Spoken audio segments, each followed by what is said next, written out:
Welcome, everybody. Back to the Trans Lesson Plan, your go-to podcast for transgender history. I am your host, Mari. And today, as always, we have a fantastic topic for you to listen to today. Whether we are here for your daily commute or you just love to check us out, greatly appreciate it. If you are new, welcome to the Trans Lesson Plan. If you are a returnee, thank you for still supporting the Trans Lesson Plan. If you're new and this is your first time listening to the episode and you haven't subscribed yet, please go ahead and do so. We would greatly appreciate if you subscribe to the podcast. Like I said, I do my best to provide you all with some great information with this podcast. It's a history podcast. Keep it short, concise. So with that, I hope you return and that you subscribe to the podcast and take a listen in whenever we drop some brand new episodes for you. We truly have a thought-provoking topic on our agenda today. We'll be diving deep into the compelling yet often glossed over facet of American history. The existence and experiences of transgender children in the Antebellum America, a period that spans from the years of 1776 to 1861. This era, also commonly referred to as the pre-Civil War era, was a time of significant and transformative social and political shifts. Exploring the lives of transgender children during this time, pivotal time in history, provides us with a unique and enlightening perspective from which we can better understand the complex history of gender identity and its ongoing evolution. In today's modern society, we have a clear understanding and definition of transgender identity, right?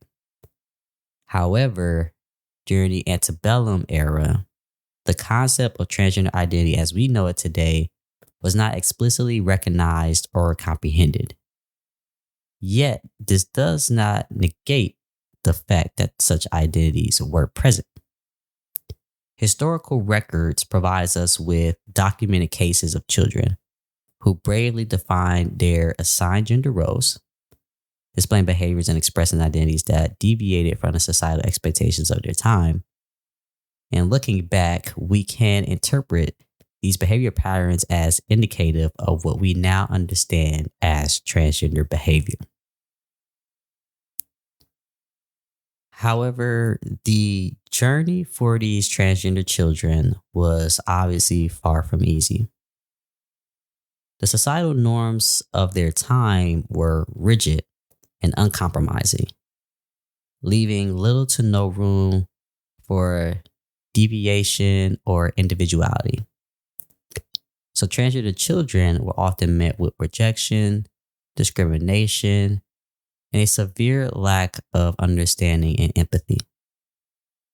Yet, in spite of the adversity they faced, they remained true to their authentic selves, thereby gifting us with some of the earliest examples of bravery, resilience, and authenticity.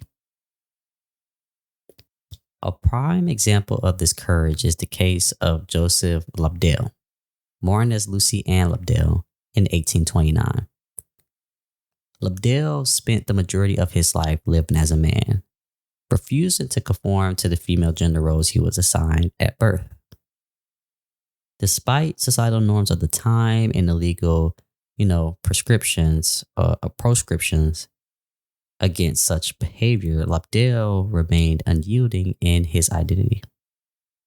His life offers us a valuable glimpse into the experiences of transgender individuals in the antebellum period, demonstrating the courage and tenacity required to defy societal expectations and live authentically.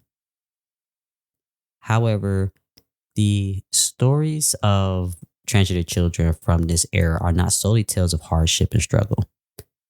They also serve as a testament to the unyielding resilience and behavior of these individuals. Despite facing great adversity, though, they rose to challenge societal norms, question established beliefs, and lay the groundwork for future generations of transgender individuals to live openly and authentically like myself.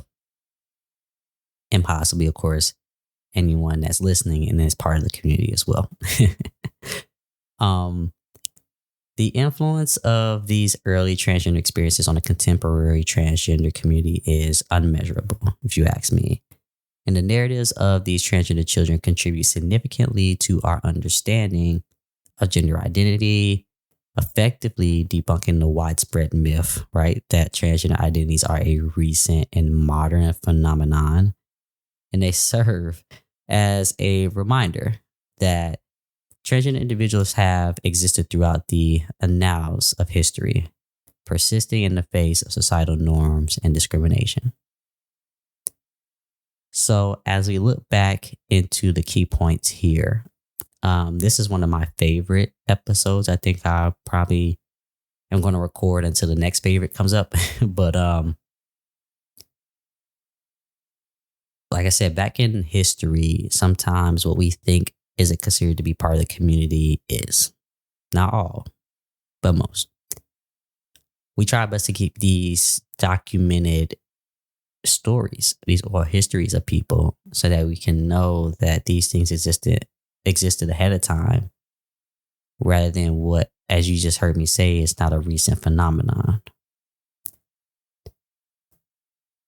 Transgender individuals have existed throughout history, including, during periods when there was no explicit recognition or comprehension of transgender identities. This includes the Antebellum era, a time of significant social and political transformation in America. So despite the lack of terminology or clear understanding of what transgender identity was, these individuals still lived their truths, demonstrating the timeless nature of gender diverse identities. Another thing is that facing rigid societal norms and widespread discrimination, transgender individuals from this historical period displayed immense courage and resilience. Like I said, my notable example of Joseph, who lived majority of his life as a man, despite obviously being assigned a female at birth in 1829, Joseph's tenacity in the face of societal and legal pressures serves as a testament to the bravery that was required to defy societal expectations and give us a life of authenticity. The narratives of transgender individuals from history, like those of the children in the Antebellum era, effectively debunked the widespread myth, like I said, of transgender identities being recent or modern phenomenon. And these historical accounts remind us that diverse gender identities have always been a part of the human experience, regardless of societal recognition or understanding. Now, I will get into an episode of colonization's effect on erasing gender diversity. The reason why is because I had to talk about it next week in a presentation for a client. But I'm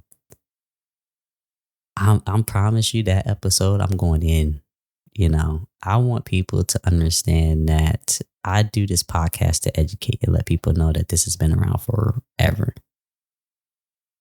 And to have done my research on colonization's effect to erase gender diversity, writing up the content for that and my notes for my client, I won't say it pissed me off, but I was very furious to do that research. Now, of course, I do ahead of time about this, so it's not brand new to me.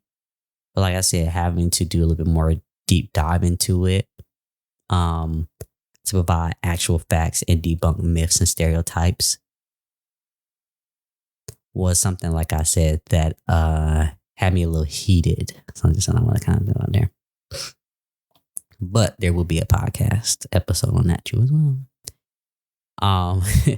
The transgender children of the Antebellum era have had a profound impact, paving the way, obviously, for the future generations like myself today.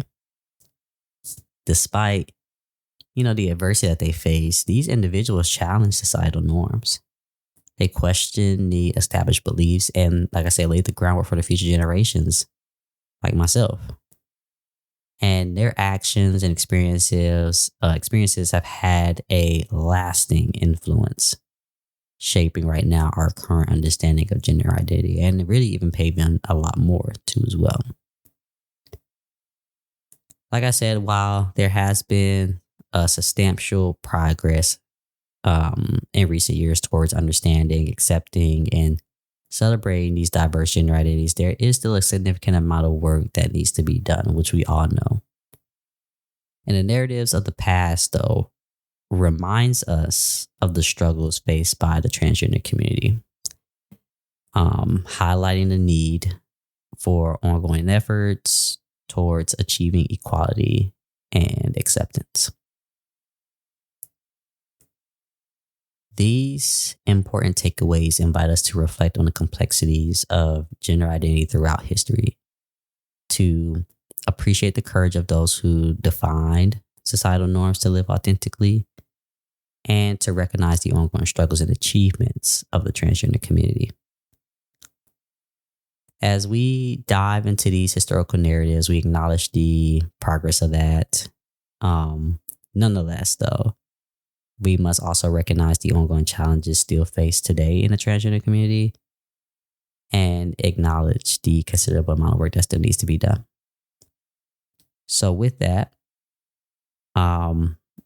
basically in totality of this episode, we dove into those, not really all individual stories, but, just highlighting the individual stories. I'm already highlighting individual stories. I'm repeating myself.